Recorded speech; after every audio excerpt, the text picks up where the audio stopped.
God knows. He knows what it's going to take, and he'll keep us all separated until it's time, and then our paths collide. Yeah.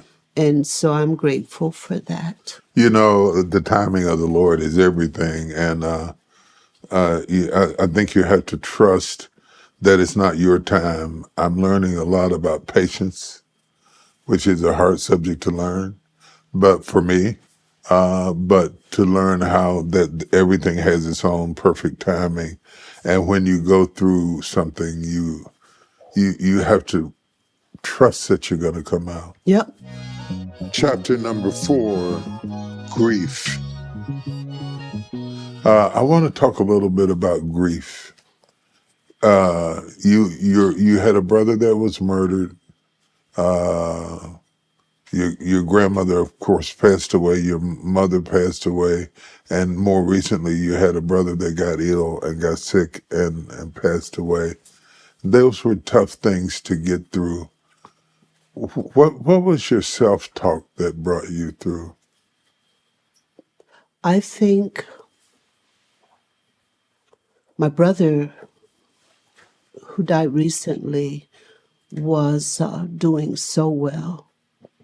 I mean, they were going to put him in hospice, and he refused, and he sprung up. He came out of it. He was doing so good.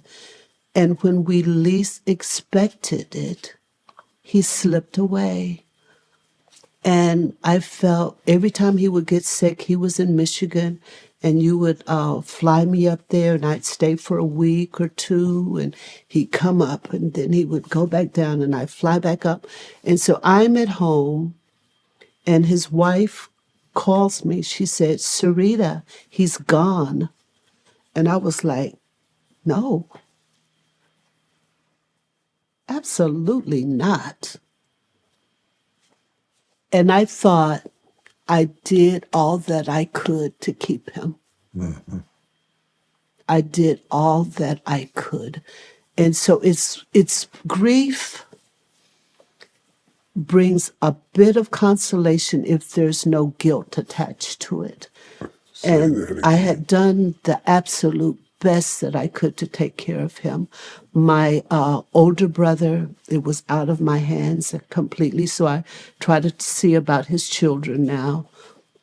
My mother got sick in a week, and I was out of town. And there were so many of naysayers that said that my mother kept asking for me. And if Serita were here, and if Serita were here.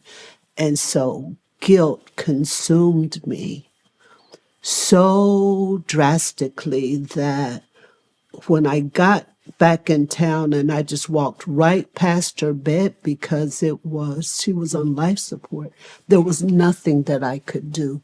And so it was grief and it was guilt and I was in such turmoil and self-hate and loathing, and I didn't know what my other siblings were going to say to me.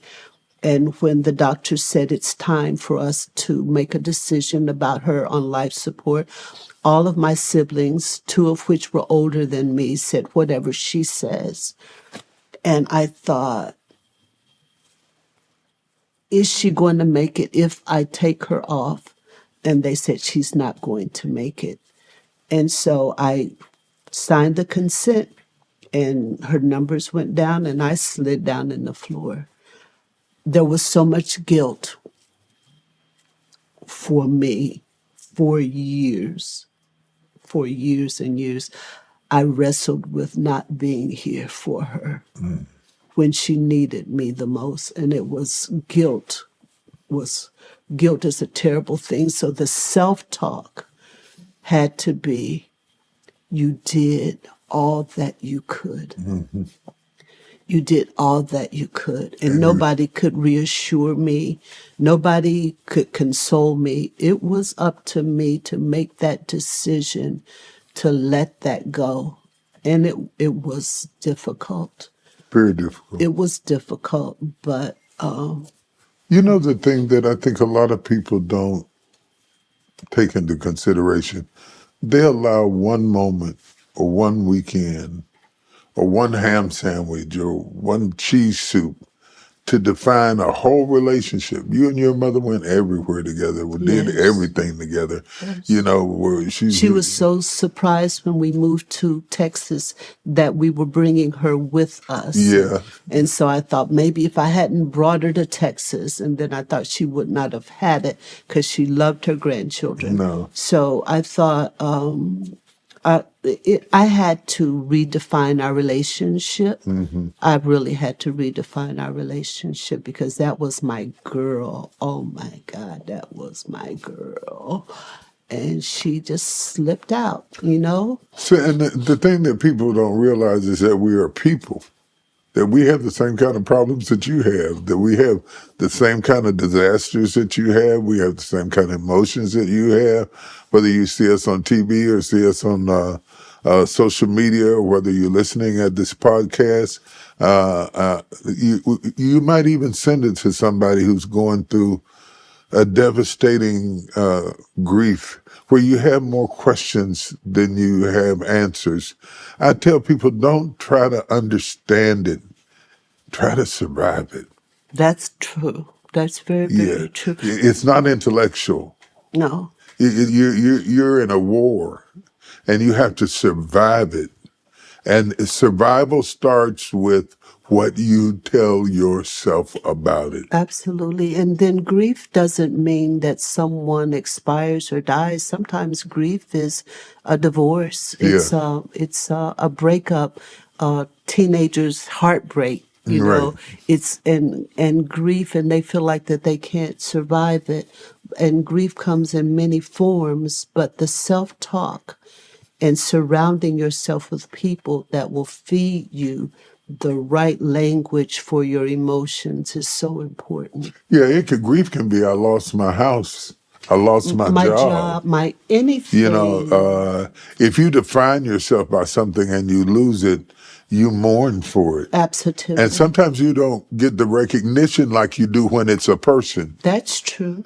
People don't recognize that devastated you in a way that you may have PTSD behind something that you lost and not really be getting the help, the therapy, the counseling Yeah. that you need and be self-medicating. Yeah. And everybody's talking about how you're self-medicating, but they don't know the root of the problem Yep. is rooted in some area where you lost something, where your manhood or your womanhood is compromised and you feel like, Yes.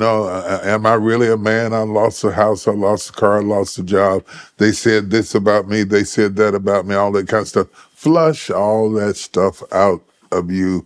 If it takes a month, if it takes 2 months, if it takes 3 months, if it takes crying, if it takes balling up in a knot, you got to get past that because there's something on the other side of grief. Yes. And you have to believe, you have to keep believing that there is something on the other side of your pain, no matter what the stimuli is. Yeah. There's something on the other side of your pain, or you wouldn't be going through what you're going through. And I think that's a very, very important thing. Chapter number 5, the limelight. Let me change subjects a minute and ask you this. How did you handle me being in the limelight, whether it was Woman Hour Loose or MegaFest or us going to the White House innumerable times? How was that for you? Well, after a few minutes in the restroom, along the way, I would come out. I would come out like, that's my boy. You go, boy, that kind of thing, and cheer you on.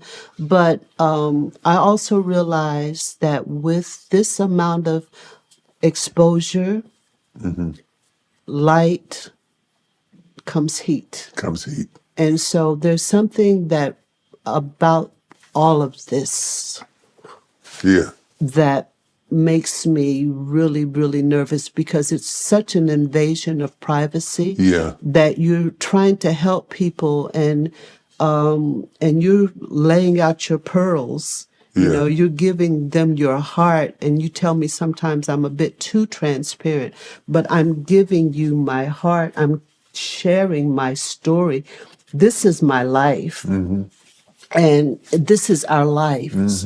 And I feel like with that exposure, some people shouldn't have that much exposure to us, or have that much access Yeah, to yeah, us. yeah. And so I'm not the one that's going to run and jump in front of a camera. I'm not the one that's going to jump and grab a mic and then be scrutinized by millions. I don't like it. Millions of people you don't even know. I don't know, and they don't know me well.